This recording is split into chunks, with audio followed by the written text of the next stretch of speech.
I was told by an old Army aviator that when encountering birds, he was taught not to do anything, so that way at least one of us will know what we're doing.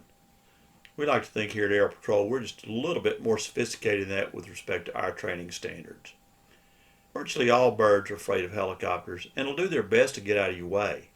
However, evading helicopters is not one of the things programmed into their DNA, and they may not always execute the correct maneuver to make that happen.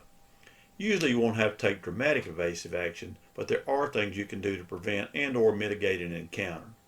The best thing to do, of course, is to avoid the encounter in the first place. Small birds like sparrows and songbirds only weigh an ounce or two, and if you hit one, even with a tail rotor, it probably won't hurt anything other than making a bloody mess. We're not concerned with those unless they occur in great hordes that could block the intake if you were to fly through a cloud of them. We're mostly going to address the large birds that we're likely to come into contact with, which are buzzards, migrating waterfowl, raptors, other migrating birds, local waterfowl, small flocking birds, and turkeys, although turkeys are not really a problem. In order to keep from hitting them, you got to know what you're working with. So the first thing you need to do is to be able to identify them. The first two on the list are the ones that are most likely to cause the biggest problems. So let's start with those. We consider buzzards, whose proper name is actually turkey vulture, to be our biggest problem bird because they're everywhere and they like to fly at the same times that we do. Buzzards, like many raptors, are soaring birds. They're easy to distinguish from all the others because they are black, large, with a large wingspan of up to 6 feet and have lots of dihedral in their wings when they're soaring, as opposed to eagles, hawks, and most other soaring birds who soar with their wings straight. Weighing in at only about 4 pounds, they're all wing and little muscle, so they're weak flyers, depending on air currents to hold them aloft. They seem lazy because they won't hardly flap their wings, but instead wait for the sun to produce thermal so they can get that free lift. When they do find a good thermal, they're disinclined to leave it. If that thermal happens to be where you need to go, this can be a problem. As you approach, you can see them getting nervous because they start flapping their wings. They'll probably zig and zag trying to figure out how to make their getaway, and as a last resort, they fold their wings and dive. This is important behavior to be aware of because you don't want to ever try to fly underneath a buzzard. Here's what can happen if you do. This is actually worse than it looks. The cowling was bent back into the PC links, causing them to bind. Because the PC links are hydraulically powered, the pilot didn't feel the binding and he flew the aircraft home, luckily without incident. What the pilot should have done when he first saw the buzzards was to slow down. In accordance with Air Patrol protocols, when you first see the buzzards, you announce to the crew, "Buzzards up ahead." Then you start a gradual cyclic climb, maybe reducing the collective a little if necessary. If you're smooth enough, the crew probably won't even notice. Assuming you are already at a speed of about 50 or 60, this decelerating climb should allow the dim-witted bird plenty of time to figure out how to get out of the way. Slow more if you need to. You probably won't ever have to get below 35 or 40 before they're out of your way. This works every time. Remember, with buzzards, never go under them. These are the only birds I know of that always dive as their last resort. This slow, gradual maneuver should allow the observer and crew to continue their job undisturbed. If you hadn't said anything, they probably would have never even noticed.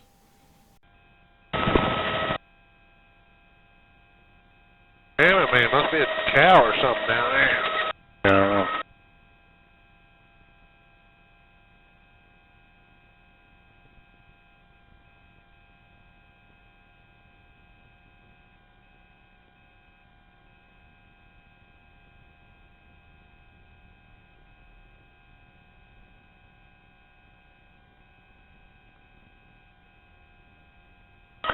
You go slow enough, they pretty much get out of your way. Quick, clear. Yeah. As you can see from this map, Arkansas, Mississippi, and Louisiana are the states most impacted by the largest migratory bird route on the planet, the Mississippi Flyway. Notice that they're all funneled through eastern Arkansas, making it the most affected of all the states. As a result, we have accumulated over 40 years' experience dealing with migrating birds and formulating our mitigation practices. Over 300 species of birds annually use the Mississippi Flyway to migrate. In the fall, they head south where there's ample food and to escape the harsh winter weather, then back up north in the spring to breed and to raise their young. The birds that use this avian superhighway range from small to very large. Generally speaking, the smaller birds' migration technique is to make lots of short hops over several weeks, eating and sleeping along the way. The larger birds make less stops and, as a general rule, fly higher. Some of the higher flyers, typically geese, prefer to push on through and may not stop at all, making their 3,000-mile nonstop trip from Canada to the Gulf Coast over a period of 2 or 3 days. Obviously, about half of that's going to be at night. Keep that in mind. Canada geese are the largest of these and can have a wingspan of up to 6 feet and can weigh 15 pounds. Snow geese come in second place at about half the size of the Canada goose. Ducks such as mallards are a little smaller than the snows. Canada geese commonly migrate from between 2,000 and 8,000 feet in V formations, and snow geese travel in large flocks at altitudes well above 10,000 feet. Ducks with their high wing loading fly lower, generally below 5,000 feet. Migrating waterfowl would undoubtedly be our biggest bird problem except for 2 reasons. 1, they're mostly confined to the Mississippi River Delta, and 2, they're only a problem in spring and fall. These birds are powerful, muscular flyers and are solid as a rock. You can think of a Canada as a flying bowling ball, a snow as a 5-pound bag of sugar, and a mallard as a liter of Coke. At cruise speed, any of these can come through the helicopter's windshield. If you find yourself in a situation where you must fly when some of these birds may be around, slow down. It might not keep you from hitting them, but it may keep them out of the cockpit. One of our former co-workers flew this EMS helicopter through a flock of snows one night. He managed to land the helicopter safely after being hit in the face by a 5-pound bag of sugar traveling at 100 knots. Luckily, during good visibility, large migrating waterfowl like ducks and geese are usually easy to see because they travel in large flocks. In low weather or at night during the spring and fall, we don't fly in the Delta, period. It just isn't worth the risk, and we're yet to figure out an acceptable method of mitigating the situation. You can't see the birds at night, and even night vision goggles won't provide you enough warning to avoid a collision. The service ceiling of the birds is higher than our helicopters, so you can't climb to a safe altitude. A couple of years ago, another EMS flying at night between Pine Bluff and Helena had an encounter with a flock of birds. The propeller blades, you can see a few things, but as far as fuselage and cockpit and all that, it's pretty much burnt completely up. From the witnesses' testimony who saw the aircraft go down, there was geese in the area, and I feel like that was maybe one of the causes of it.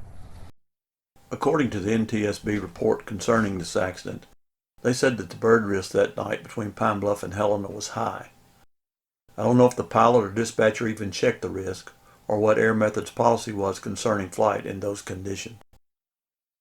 There are several sources for migratory bird information, but the best one we know of is Birdcast, which is a joint collaboration between Cornell University and Colorado State University, based on composite Doppler weather radar. The website has several tools for flight planning. One of them is a live stream of current migratory bird patterns, which depicts direction of bird travel as well as its density.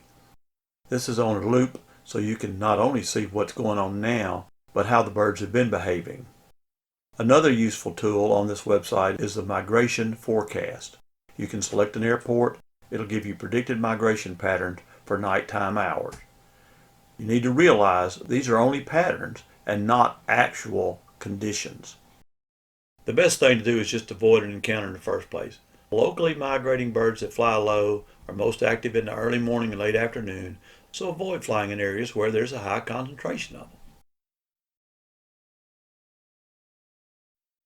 Raptors include eagles, ospreys, owls, and hawks.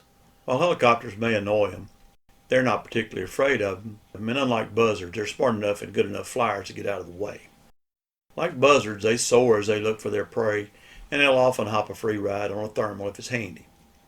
From a distance, the best way to distinguish an eagle or hawk from a buzzard is that when they're soaring, their wings are straight across, unlike buzzards that hold their wings in a slight V shape. Although they're not waterfowl, eagles and ospreys don't venture far from the water. So when you're flying near rivers and lakes, be on the lookout for these large soaring birds. Unlike eagles and ospreys that feed primarily on fish, hogs feed on small reptiles and rodents, so they're liable to be anywhere, but they seem to prefer farmland. Even though raptors are common birds, they rarely cause a problem unless we encroach on their territory or near where they're nesting. In these instances, they may actually challenge the aircraft, not realizing how big it is until it's too late. Given time, they'll realize the folly of challenging the aircraft and move on. Mitigating these encounters is easy. When you spot one up ahead, slow down. Local waterfowl are comprised of two groups: wading birds, such as herons, cranes, and egrets, and miscellaneous birds like cormorants, gulls, and pelicans. Like buzzards, wading birds have long wings and aren't very heavy. The heaviest thing on them is probably their legs and bills. As a result of not being strong flyers, they don't fly very far, high, or often, mostly just between their nightly roosting place and their feeding areas, which are wetlands and rice fields. These birds are solitary, although they may congregate in the summer as their food source of snakes and frogs dries up. When a power line crosses these areas, herons like to kill two birds with one stone and appropriate a transmission structure as a roosting place. They're the only ones in this group that's likely to give a problem. They'll try to get as far away from you as they can, but they're slow and they're not necessarily able to figure out which way to go to get that done. As for local waterfowl, like shorebirds and water turkeys, they generally travel in small groups of 20 or 30. A water turkey or cormorant can be fairly big, about the size of buzzards, only with shorter wings. They stay around water like ducks and usually fly just above the canopy or actually through the timber. They rarely cause us problems. You generally think of shorebirds as being confined to the seashore, but if you're at a local dump in Little Rock, Arkansas, you'll find flocks of seagulls. Pelicans are just as common up and down the Arkansas River as they are in Gulfport, Mississippi. They stay relatively close to the ground, so they're only a potential risk during the patrol phase of our flying. They're big enough to do damage to you if you hit one, but you aren't likely to. For all these local waterfowl, the best way to avoid hitting one is to slow down when you're flying through their territory. Blackbirds are small, about a quarter pound, but what they lack in size, they make up for in volume. Clouds of tens of thousands of these birds are not uncommon during the migration season. They typically migrate in the late afternoons and at fairly low altitudes, usually below 500 feet. Blackbirds like rice fields, and you can't see them down in tall rice stubble or in winter wheat. Usually when you get close, they'll start to fly. When one flies, they all fly, and they can create a giant cloud right in front of the helicopter. When you're surprised by a flock of blackbirds getting up in front of you, about the only thing you can do is slow down. You may hit some, but that shouldn't be a big deal. About the only way they can cause a serious problem is if you fly through a cloud of them at high speed. It doesn't take a whole lot of them to fill up the intake. The last on this list is turkeys. At 25 to 30 pounds with a 5-foot wingspan, turkeys are the heaviest flighted birds in the United States. They're woodland birds that rarely fly above the forest canopy. Because of their very high wing loading, these ground-dwelling birds only fly to escape danger. And although the helicopter represents a danger, they're rarely an issue. They only made the list because we've seen them flying above the canopy, and at 30 pounds they can do substantial damage to just about any part of the helicopter if you hit one. Silhouetted against the sky, and that's usually how you see them, birds are easy to spot. But when their background is the forest or ground, which is often how we see them, that's not always the case. Remember this slide? It was one of the first ones in this video. How many hawks do you see? One's easy because he's an albino. Any others?